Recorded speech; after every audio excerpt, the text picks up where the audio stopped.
How's it going, Scrub Gamers? Welcome back to another video here at ScrubGames, and today we're back like we did last year with a new series, another series of Road to Finals. So this was a series I did last year when it was getting close to finals, just to give everybody something to help them prepare, like basically get a lowdown on what's going on in the finals, know what to expect and stuff like that. And I think it helped out quite a few people. Like, it seemed to be quite one that people enjoyed, found helpful. Because even people when it comes to the event, actually being in the venue, actually came up to me and said it was actually useful. So I thought I'd try and do it again, since we got like now a week until finals. Literally a week, like a week today, it is going down for finals. So I thought 7 days, 7 rankables, 7 episodes.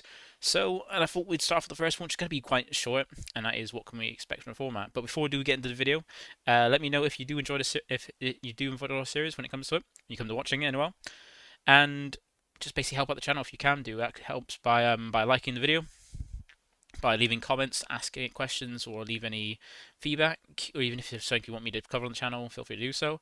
And lastly, subscribe to the channel. Subscribe, it helps greatly, helps me grow a base, and also because we're on the road to trying to get to 1,000 subs before the end of the year. So we've only got what 30. No, not even 30 days. 29 days till the end of the year. We're trying to get to 1,000. Like I think we're at 800 something. So I still far from you. If you can get that, would be great. But if not, that's no worries. Just trying to get there, trying to get out by the end of the year. That's our goal. So if you can help out with that, that'd be great. And also you can get the notification bell to help get help the channel as well by getting alerts to when my videos do drop. So you can know to go and check them out when they drop. So without further ado, let's get into the video and see what can we expect from the format. So, as I said, this is going to be a very short one because of the fact that there's just a quick thing we can do over it, like what's best in format. There's not a huge amount of discussion for it because we need to see decent juice from some other episodes. But what can we expect in format? So, first one we can expect is that it's going to be best of one round. So we know that for finals, for some odd reason, they decided to make it best of one rounds, even though it's like big event of the year. Like each region gets a big event of the year, being finals at the end of the year to help try and qualify for Worlds. And you expect that it to be best of three, like we had last year, like best of 3 rounds. Like it didn't go too badly last year at our finals. It was good, best of 3 rounds to go through the tournament up until the top cut, and then the top cut was the second day. But no, they decided to do best of 1 rounds. Like all events apart from I think Worlds is like best of one now, even online. Like I've understood for online, sure, like online it's a little bit harder with restricted time and more people join on online events because they can do it from the comfort at home.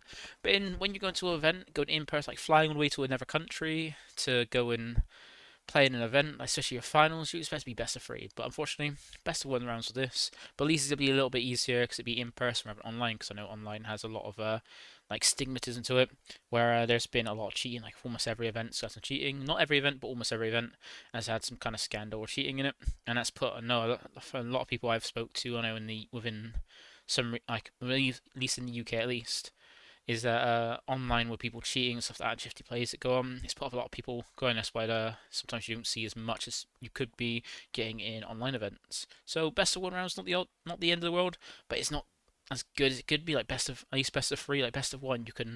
You like lucky in this game, you can't get as like you can't brick as badly as you can in some other games where they haven't got as great a mulligan or just a lot more RNG based. Like this game's so good with mechanics and stuff like that, that is you like less likely to brick and just have a horrible time.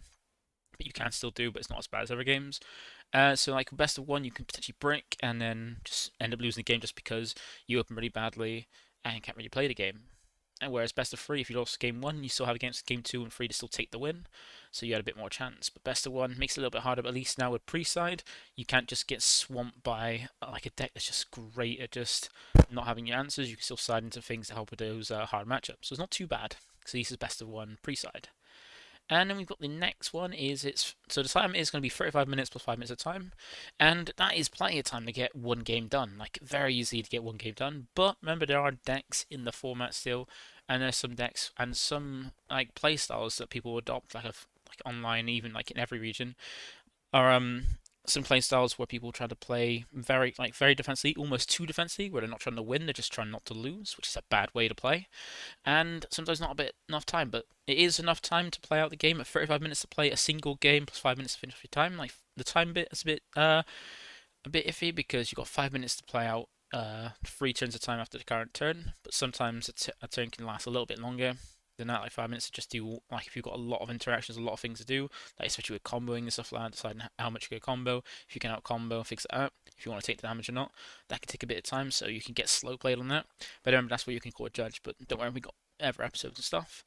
But yeah, just play at a time. But yeah, just be mindful that there are going to be players and deck strategies that like to go the long game, like to do like hold off, go like really late into the game to try and do their shenanigans, and sometimes you can go out. Just remember, if someone's taking, you feel like it's taking way too long to play a game, like if within like a few seconds, like a decent amount of seconds, like at least 15 seconds to like make a decision or do anything, or like 30 seconds at least, and they haven't done anything, you just remember to ask them to hurry along. They take two if they have to keep rushing or ask them to play a bit faster more than twice, then just call it a judge.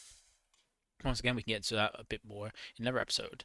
But then we've also got 8 Swiss rounds on day one. So for the first day, because of the amount of people that are entered into finals, the like cap on it, it is going to be 8 Swiss rounds. So you got to make sure that your deck is ready to roll out for 8 rounds, best of 1 Preside with 35 minutes. So it should go quite quickly.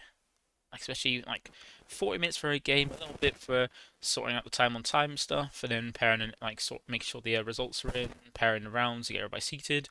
It shouldn't take more, like it shouldn't take no more than an hour. So that's 8 hours potentially just on day one, which is a long time, but then go a bit quicker because you're not going to expect 20 minutes each round between each round to sort stuff out.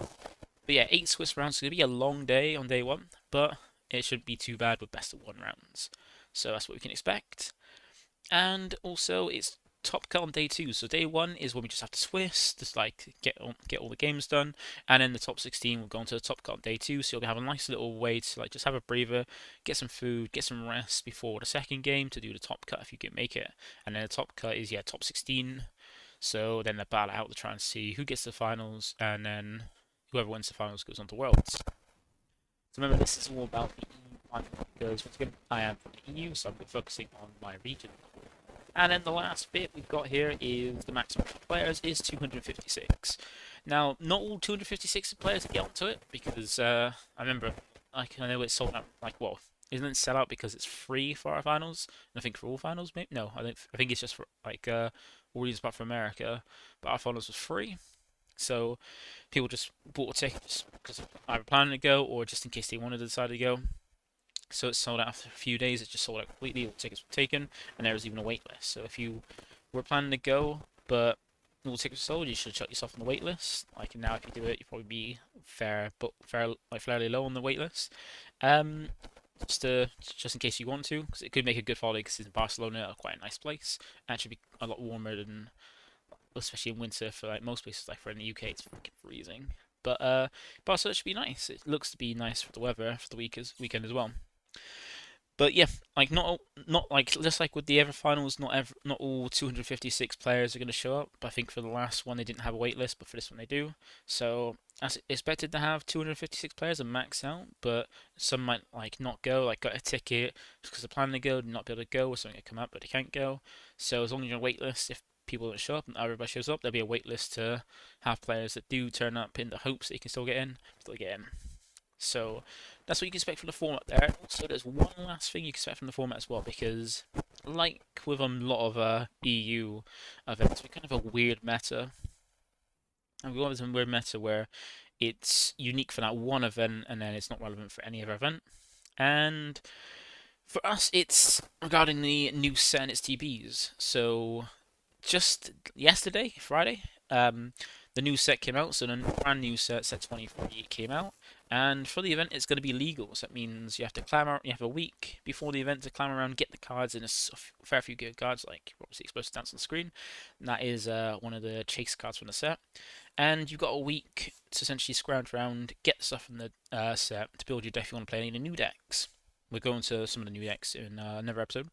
But yeah, so the new set is legal, so it's got a week to scramble around to try and get new cards.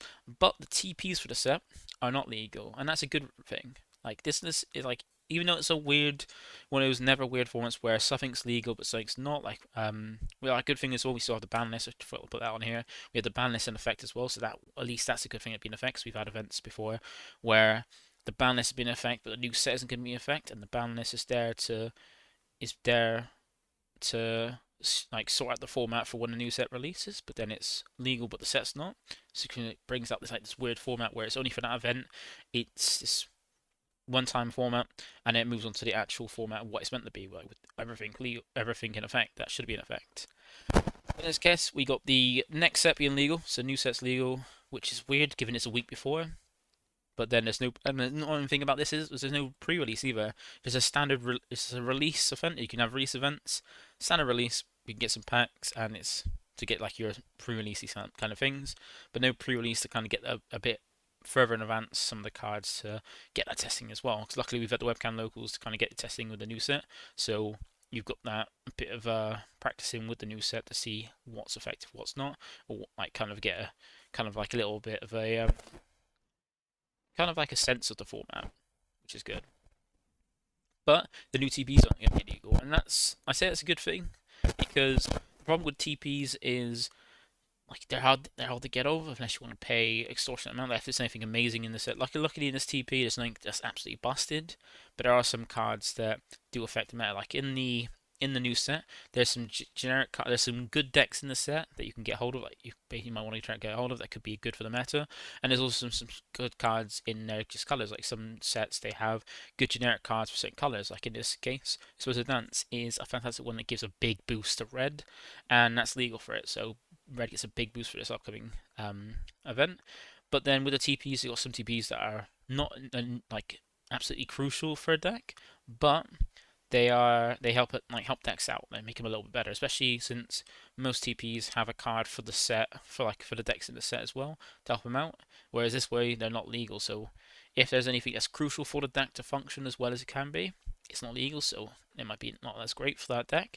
But there's some cards in there that give them a bit of a boost that's not needed, but then they lose that benefit. So the new decks, while being potentially strong, don't get their potential TPs that could be a little bit better.